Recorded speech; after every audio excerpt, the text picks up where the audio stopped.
अभी अभी थोड़ी देर पहले हमारे बीच में माननीय देश के यशस्वी प्रधानमंत्री नरेंद्र मोदी जी बैठे थे। मैं मान के चलता हूं कि मेरी बात भी वहां तक पहुंच रही होगी। सम्मानीय मंच पर यशस्वी गृह मंत्री ने जिस ढंग से पूरी बात रखी है, मुझे लगता है कि हम सब, मैं तो जहां से आता हूं वो बाबा महाकाल की नगरी है और भगवान कृष्ण ने जहां शिक्षा ग्रहण की और आज की राजनीति में जिस प्रकार से गृह मंत्री जी ने अपनी पूरी राजनीतिक यात्रा में गृह मंत्री का रोल अदा किया, हमने ऐसा एहसास किया है कि वास्तव में भगवान कृष्ण के सच्चे अर्थों में शिष्य के नाते से जो शासन व्यवस्था के सूत्र चाहिए वो सारे सूत्र हमको दिखाई देते। मैं अत्यंत आनंद के साथ इस प्रस्ताव का समर्थन करता हूं। भाजपा की देश की आशा और विपक्ष की हताशा। उज्जैन की एक और विशेषता है माननीय अध्यक्ष जी, प्रत्येक 12 साल में एक बार कुंभ मेले का आयोजन उज्जैन में होता है और उज्जैन ही हमारे देश के 4 नगरों में होता है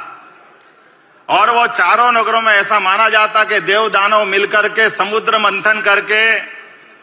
उस समुद्र मंथन से अमृत की खोज में